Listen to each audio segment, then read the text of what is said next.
Save गरकट tree मगर कीमत 10 pound. Save गरकट टी शर्ट 37 पाउंड। सेव गरकट हैंड बैग, सेव गरकट परफ्यूम और अनगिनत चीज़ें जो आज मार्केट में गरकट ट्री के नाम से खूब प्रमोट की जा रही हैं और आवाम में इस दरख्त को बचाने की मुहिम चलाई गई है। यहाँ तक कि इन चीज़ों की फरोख्त की कमाई से हासिल होने वाली रकम को गरकत की काश्त के लिए इस्तेमाल किया जा रहा है। आखिर ये गरकत क्या है? दुनिया भर में इस दरख्त की काश्त के लिए यहूदी क्यों बेचैन हैं? इसे शैतानी और दज्जाली कुव्वतों का दरख्त क्यों कहा जाता है? और नबी सल्लल्लाहु अलैहि वसल्लम ने इस दरख्त को काटने का हुक्म क्यों दिया है? आज हम गरकत के इस पुरइसरार दरख्त के मुतालिक हक़ाइक़ से पर्दा उठाएंगे। गरकत एक जंगली दरख्त है जो खारदार झाड़ी की सूरत में होता है। गरकत को अंग्रेजी में बॉक्सथ्रॉन और यूनानी ज़बान में लीसियम कहा जाता है। ये दरख्त 4 से 5 फीट ऊंचा होता है, जबकि इजराइल और अफ्रीका में पाए जाने वाले गरकत के दरख्त की ऊंचाई इससे भी लंबी और घनी होती है। इस्लामी तारीख में गरकत का पहला जिक्र हिजरत के फ़ौरन बाद मिलता है, जब मदीना मुनव्वरा में मस्जिद नबवी की तामीर की जा रही थी तो एक सहाबी हज़रत असअद बिन ज़रारा रज़ी अल्लाह ताला अन्हु इंतकाल कर गए। नबी सल्लल्लाहु अलैहि वसल्लम ने उनकी तदफीन के लिए जिस जगह का इंतखाब किया वो बक़ीए अल गरकत कहलाती थी। बक़ी उस ज़मीन को कहते हैं जिसमें दरख्तों या पौधों की जड़ें बाकी रह जाएं, और उस जगह पहले गरकत की झाड़ियाँ थीं। ये जगह मुसलमानों का कब्रिस्तान करार पाया। बाद में नबी सल्लल्लाहु अलैहि वसल्लम की साहबजादी हज़रत रुक़ैया, हज़रत फ़ातिमा और साहबजादे हज़रत इब्राहीम और कई सहाबा इकराम उसी जगह सुपुर्द खाक किए गए।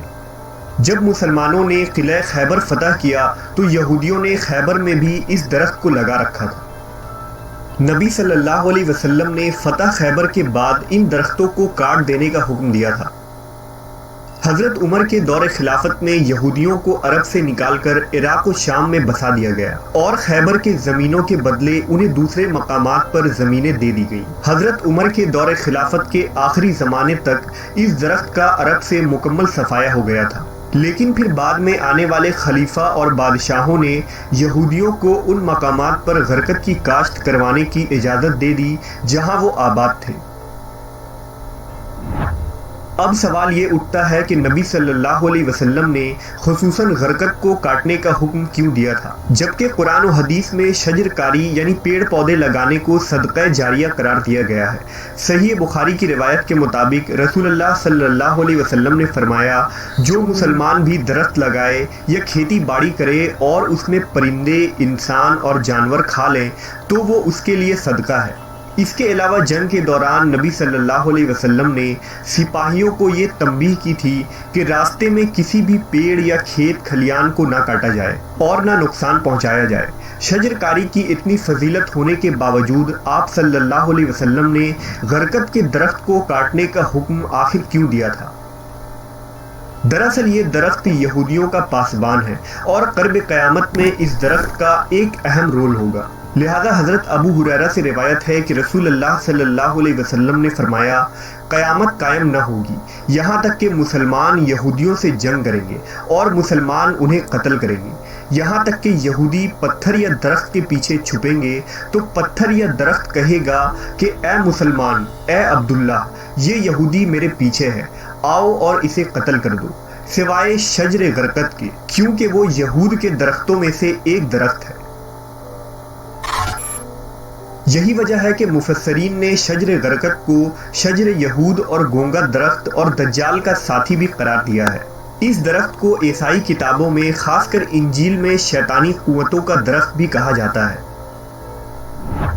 वाज़ह रहे कि यहूदी कौम अपने मजहब से ज़्यादा इस्लाम की सच्चाई पर यकीन रखते हैं। उनके उलमा और मुहक्किकीन कुरान और हदीस का मुताला करके अपनी तरक्की की राहें खोलते और मुसलमानों की कमज़ोरियों पर गिरफ्त करते आ रहे हैं। यही वजह है कि आज भी यहूदी गरकत को अपना पासबान दरख्त मानते हैं, जो क़यामत से पहले होने वाले अजीम जंगों में उनका मददगार साबित होगा।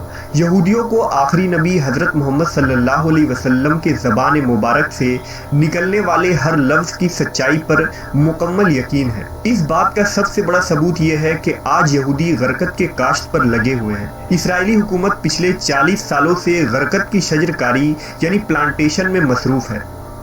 رپورٹ کے مطابق سال 2010 تک 24 کروڑ غرقت کے درخت اسرائیل میں لگائے جا چکے ہیں، اور اسرائیل میں چلنے والی ٹرینوں کے اطراف میں تقریباً 30 سے 40 کلومیٹر تک ٹرین لائن کے دائیں بائیں صرف غرقت ہی لگے ہوئے ہیں، اور اسرائیل میں ہر یہودی کے گھر، ان کے پارک اور ان کے بلڈنگز کے آس پاس غرقت لازمی لگا دکھائی دیتا ہے۔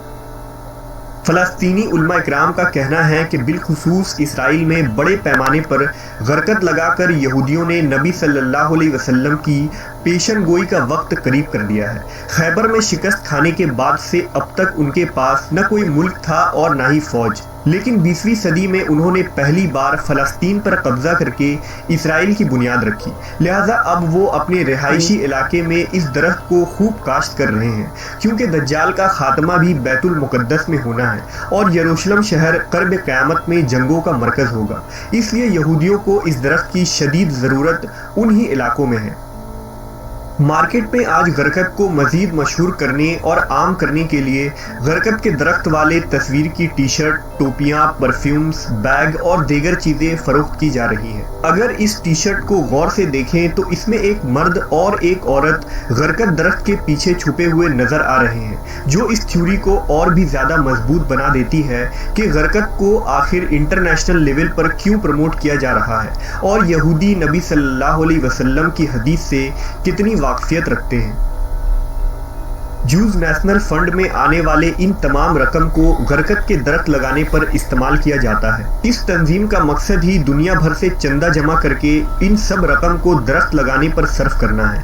اسرائیلی وزیر اعظم نے بھی 1999 میں خود اس درخت کو لگا کر غرقت کی کاشت پر عوامی سطح پر زور دیا ہے۔ یہود و نصارہ آج آخری نبی حضرت محمد صلی اللہ علیہ وسلم پر ایمان نہ لانے کے باوجود آپ کے ہر الفاظ اور پیشن گوئیوں پر پختہ یقین رکھتے ہیں۔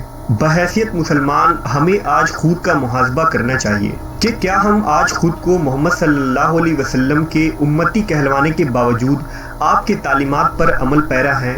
کیا ہمارا دعویٰ صرف نبی سے محبت و عقیدت کے حد تک محدود ہے، یا ہم آپ کے تعلیمات اور سنت پر بھی عمل پیرا ہیں؟ نیز یہ کہ آج ہمیں چاہیے کہ ہم اسلامی تعلیمات کے ساتھ ساتھ حالات حاضرہ پر بھی واقفیت رکھیں اور اپنے دین و ایمان کو بچانے کے لیے یہودیوں اور دجالی فتنوں سے قرآن و حدیث کی روشنی میں آگاہ رہیں۔